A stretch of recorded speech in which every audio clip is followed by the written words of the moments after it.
de farmacología relacionados con antimicrobianos. No lo digo yo, lo dice los mejores libros del mundo de infectología. Entonces, vamos a ir viendo 100 mandamientos. Bueno, para que ustedes, este está en el libro que les he pasado. Se llaman los 10 mandamientos del uso de antimicrobianos en la comunidad. ¿Por qué voy a hablar de esto? Porque nosotros vamos a repetir 1000 veces esto: el buen uso de los antimicrobianos. ¿Listo? El primero, es necesario dar antibióticos. Nos preguntamos si es necesario dar antibióticos a nuestro paciente. ¿Sí o no? Si es viral, no corresponde. Si es antiparasitario, tampoco corresponde. Y si es antipúbico, tampoco corresponde. Solamente el antibiótico se da para infecciones bacterianas. Eso tenemos que tener en la cabeza todos nosotros.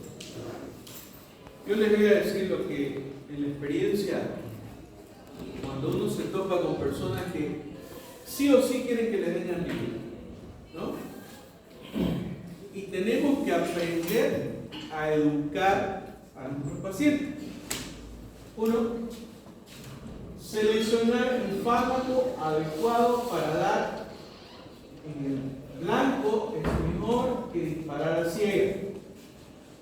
A esto se refiere que no tenemos que dar medicamentos sin conocimiento de qué bacterias es para comenzar el tratamiento adecuado antimicrobiano.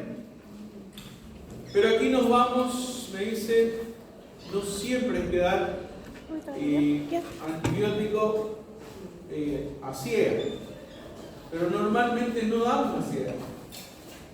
Damos por un dato epidemiológico que nos da todos los estudios de investigación de ese tipo de patologías. Ejemplo, viene paciente con fiebre 38 grados, con dolor de garganta. Uno lo examina al paciente y ve la secreción purulenta en el istmo de las fauces. Normalmente, casi, el libro del Mender habla que el 70-80% está relacionado con el Streptococcus beta hemolítico del grupo A. ¿No?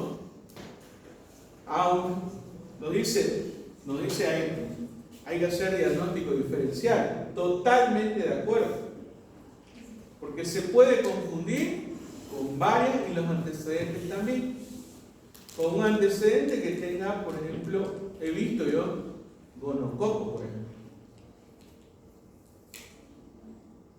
En orofaringe. Ya saben por qué, pues, ¿no? Entonces, he visto hongos también relacionados con este tipo y algunas veces le damos antibióticos y es el hongo, ¿no? En vez de ser. Entonces, el diagnóstico diferencial está relacionado con lo que ustedes vean en la clínica. Pero nos dice en la parte bacteriana que un 70-80% es el Streptococcus beta hemolítico. Ahora, ahí va el punto. La sensibilidad, la resistencia, ¿no? ¿A qué se refiere con sensibilidad? A que esa bacteria pueda morir con un tipo de antimicrobiano y sigue siendo la penicilina benzatínica de elección, de primera elección. No lo digo yo, lo dice Mander. Sigue diciendo, si ustedes revisan otra vez la investigación, sigue diciendo, sigue teniendo sensibilidad en un 90%, y es altísimo el 90%, ¿no? La penicilina benzatínica. Al menos que tenga un tipo de alerte al paciente para cambiar la medicación. Entonces, chicos, aquí el seleccionar el fármaco adecuado es muy importante, ¿no? Conocer qué bicho es o qué bacteria es a la que nos enfrentamos antes de comenzar, ¿no? Y no dar a ciegas que de repente por ahí en algún momento, ¿no? Tenemos que siempre tener, se llama evidencia de lo que nosotros estamos haciendo, ¿no? A ver, en mi caso mío, yo trabajo con pacientes con síndrome de inmunodeficiencia adquirida. La parte de diagnóstico diferencial es bastante complicada. Principalmente, ¿por qué? Porque podemos tener lo que les decía ahorita, ¿no? Hongo, por ejemplo, ¿no? Y el antibiótico pues no le va a hacer nada, ¿no? Entonces hay que hacer un buen diagnóstico diferencial. Y mis pacientes, ¿cuál es la causa más frecuente de dolor orofaringeo? No es el estreptococcus, son los hongos. Ustedes miren y lo ven los honguitos bellos allá, ¿no? En la orofaringe. Pero bueno, eso es en mi situación, ¿no? Que yo veo ese tipo de pacientes. En una neumonía, por ejemplo. En una neumonía de un paciente que está dentro de lo que es la consulta externa, me han dicho que ustedes van a Perpetuo Socorro, ¿no? Ahí ven seguramente neumonías adquiridas en la comunidad, ¿no? Seguro que se topan con una neumonía de este tipo. No es lo mismo que yo vea a un paciente con síndrome de inmunodeficiencia. No. Las patologías respiratorias del pulmón no va a ser un Streptococcus neumonía. Va a ser principalmente un Gynobesis. Otro tipo de neumonías que son ya más atípicas y están relacionadas con ese tipo de enfermedad, ¿no? Los diabéticos, por ejemplo, una neumonía no va a ser Streptococcus pneumoniae. Seguro que va a ser una neumonía adquirida, bueno, una neumonía adquirida en la comunidad, pero con características atípicas, ¿no? No va a tener fiebre, tiene tos, no va a tener expectoración en algunas situaciones, pero es y se relaciona con una neumonía. Y la terapéutica tiene que ser dirigida a ese tipo de situación. Ya no le damos una amoxicilina solamente, ya le damos una amoxicilina con glavulánico y aumentamos un macróleo, que es una citromicina, ¿no? Entonces, nuestra estrategia terapéutica tiene que ser de ese modo, ¿no? Y yo, por si acaso, no digo nada, todo está escrito, por si acaso.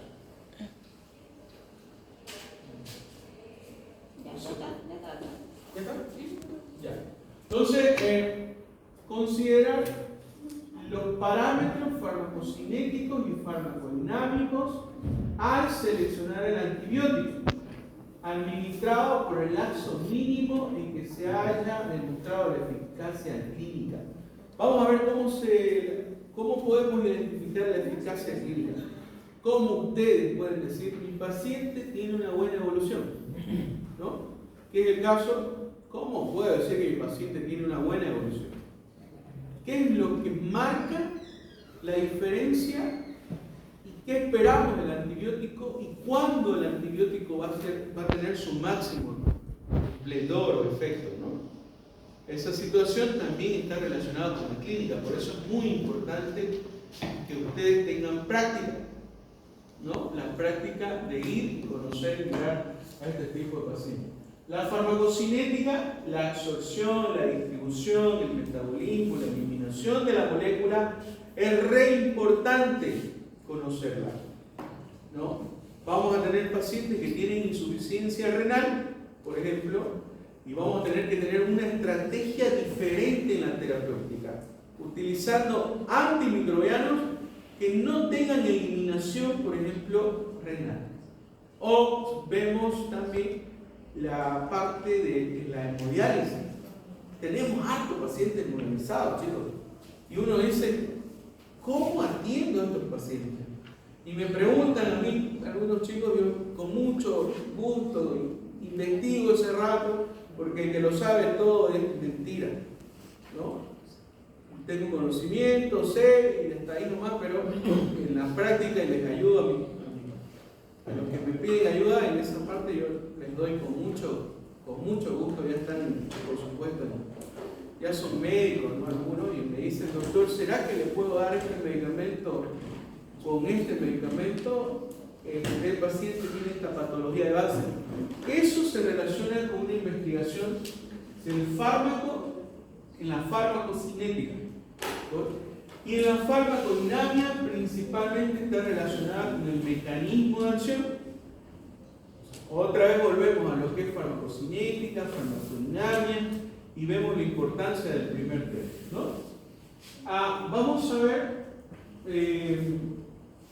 estimular la adherencia de los pacientes al tratamiento. ¿Saben cómo? Si el paciente no entiende su letra, no se adhiere al tratamiento. Si el paciente no sabe qué les están dando a ustedes, no va a tomar el medicamento, ni siquiera se acuerda de ellos. Entonces, hay que adherirlo al tratamiento al paciente. ¿Qué es la adherencia al tratamiento? Que el paciente tenga conciencia de que tiene que tomar ese medicamento, la hora, no olvidarse y seguir como le dijo su médico para tratar su enfermedad. Entonces, es re importante que conozcamos la adherencia al tratamiento. Me dirán, esto es para todo, pero no solamente para antimicrobianos, ¿no? Usar combinaciones de antibióticos solamente en situaciones muy especiales. Nos dice, por ejemplo, la tuberculosis, ¿no? Utilizamos 4 fármacos. En pacientes con VIH utilizamos 3 fármacos. ¿Cuáles? Tenemos tenofovir, efavirenz y lamivudina. Son 3 medicamentos antivirales que se le da a un paciente con VIH. Tenemos esos protocolos que son nuevos. Doctor, lo que son de tuberculosis no son antibióticos, ¿no? ¿Cómo? Lo que son tuberculosis. Sí, son antimicrobianos. Sí, ¿por qué? Porque el bacilo de Koch es una bacteria, es un bacilo, ¿no? Antimicrobiano, ¿es lo mismo que antibiótico? Sí, lo mismo que antibiótico. Antimicrobiano, vamos a decir el concepto. Estamos haciendo primero un concepto muy básico que tenemos que tener en cuenta todos como médicos, ¿no? Yo pienso que ustedes van a ser unos excelentes médicos algún día, ¿no? Van a ser jefes seguramente, ¿no? Como la doctorita que vino. ¿Vieron a la doctorita, no? La directora entró hace rato. ¿La vieron? Fue mi alumna en primer año, ¿no? Ya vieron. Bueno, entonces de repente por ahí ustedes van a estar así, pues después de unos 10 años, 15 años, van a venir como directores, jefes. Bien, así tiene que ser. Antivirales son para los virus, antiparasitarios para los parásitos, ¿no? Ahora tenemos, por supuesto, vamos a hablar un poquito más allá de ese tipo de nomenclatura. Evitar el uso de medicamentos genéricos de baja calidad. Aquí hace un poco recomienda la OPS, ¿no? Utilizar medicamentos que funcionen. Es un poquito medio fuerte este tema. ¿Por qué? Porque nosotros podemos, un ejemplo, describir fluconazol como fluconazol, pero lamentable el fluconazol en nuestro país, en nuestro medio, es agua de mote. ¿Para qué sirve el fluconazol? Es un antifúngico, ¿no? Y cuando nosotros damos ese medicamento como fluconazol, lo damos porque una situación es barato, vale $2.50. Por supuesto le damos más tiempo, pero la evolución del paciente es mala. Ahora si lo damos con el nombre de Tabor, lo damos con nombre de Tabor es otra cosa. No estoy comercializando ni nada, ni un medicamento, pero vale, ¿cuánto vale el Tabor? Vale 28 bolivianos. Y creo que ahorita está un poquito más caro. Imagínense decirle al paciente, tiene que tomar cada 12 horas una tabletita que vale 28 o 29 bolivianos. Es difícil que lo compren, pero hay que decirle la verdad. Con estos es agua de mote, pero este medicamento con este tipo de marca es bueno y tiene buenos resultados en la evolución. Por si acaso no lo digo yo, lo dice la OPS, ¿no? Y los que trabajamos con infectología, yo trabajé 14 años en un hospital de enfermedades infecciosas, recién estoy trabajando en CDV, que también es infecciosa, pero allá trabajaba con pacientes de internación, internábamos los pacientes. ¿No? Entonces, enfermedades de transmisión, entonces, el genérico de baja calidad hay que tener mucho cuidado. ¿Listo? Mejor utilizar uno de marca nomás en estas situaciones y con buena calidad. Disuadir la autoprescripción de antibióticos. ¿Qué significa eso? Nosotros los médicos somos los peores pacientes. Nosotros mismos nos prescribimos, nosotros mismos nos vemos, nosotros mismos, lamentablemente, tienen que tener amigos buenos para que ustedes confíen en él y vayan y se hagan ver. ¿No? Compañeros, yo tengo compañeros que me ven, ¿no? En cualquier situación que tengo yo voy con ellos, porque confío en ellos, ¿no? Y estoy en contacto con ellos, cualquier cosa, ¿no? Entonces, no hay que autoprescribirse. Eso es un error que tenemos principalmente nosotros, ¿no? No deberíamos tener. Peor son, imagínense si nosotros somos así como es la gente de afuera, algunos, que no tienen educación de salud. Directamente van, ¿no? Y le preguntan a la farmacéutica, no estoy hablando para las farmacéuticas tampoco. Ellas tienen su lugar, pero lamentablemente en este país se hace la ley del más fuerte, ¿no? No debería ser así, debería ir primero al médico y después ir a la farmacia. Y ahora si es un resfriado, pues tampoco podemos ir a un especialista de hongo. Siempre tener en cuenta eso. Seguir solamente las guías y el documentado, protocolos. Por eso les hice el ejercicio de los protocolos. Seguramente que los que hicieron conscientemente han visto que no existe solamente un protocolo específico. Tenemos protocolos según sus características del paciente, interacción farmacológica, enfermedades de base que tenga el paciente. Entonces, no es solamente prescribir o seguir un protocolo estandarizado, sino ver las características o documentarse bien de las guías que tenemos en Bolivia, principalmente porque ustedes van a trabajar aquí, se supone, en medicina general, no se llega a conocer especialistas. Bueno, y las últimas dos, utilizar información del laboratorio microbiológico. Yo le digo mi experiencia. Yo tenía una doctora espectacular en microbiología. Le sacaba la foto de los bichos y me los mandaba. Doctor, mire, esta es una nocardia. Me decía una belleza. Me parecía el paciente con una secreción de cuello, de ganglionar, una secreción terrible, que yo decía que era tuberculosis. decía a mí, no, esto es tuberculosis, decía yo. A ver, doctora, venga, vamos a hacer el cultivo. Hicimos la tinción de Siel-Nielsen y salió positivo. Pero la Siel-Nielsen positivo puede ser o tuberculosis o nocardia. Pero la nocardia es bella y hermosa, parece parece esos dinosaurios que vuelan. Un peruano. Sí, más o menos idéntica.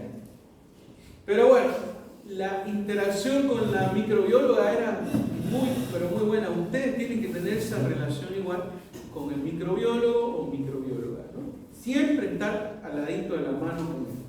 Ahora, por ejemplo, en CDVIT, ¿no? La mejor para mí, no es que sea la mejor, sino todos son buenos, ¿no?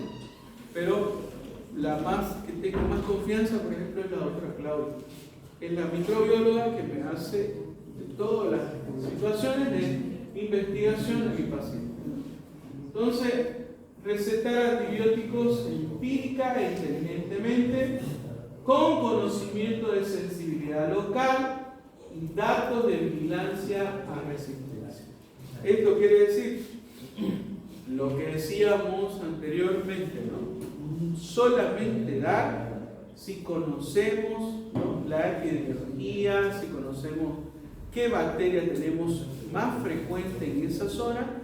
Y les decía un ejemplo sobre el Streptococcus beta-hemorrhagic, solamente un ejemplo, porque si decimos en los riñones, por ejemplo, en infección urinaria, ¿cuál es el más frecuente?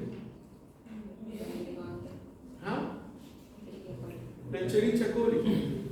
No sé mucho, les estoy hablando hace una semanita atrás, me llamaron para que vean un pacientito. El pacientito tenía 2 cirugías de drenaje. Una en miembros inferiores en la tibia y el otro que tenía en el músculo interno. Cuando fui a verlo, el del interno estaba bien y el de arriba le hice un movimiento y salió así, secreción purulenta.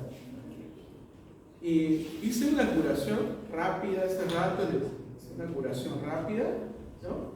Y le dije, no.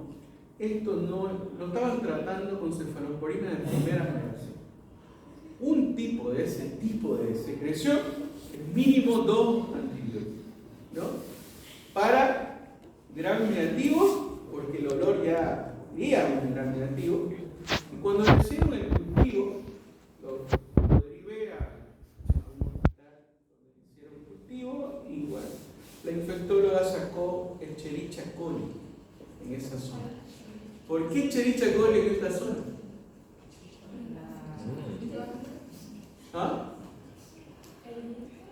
¿Ah? El viento. Porque seguramente había pasado por un mal aseo. Un mal aseo.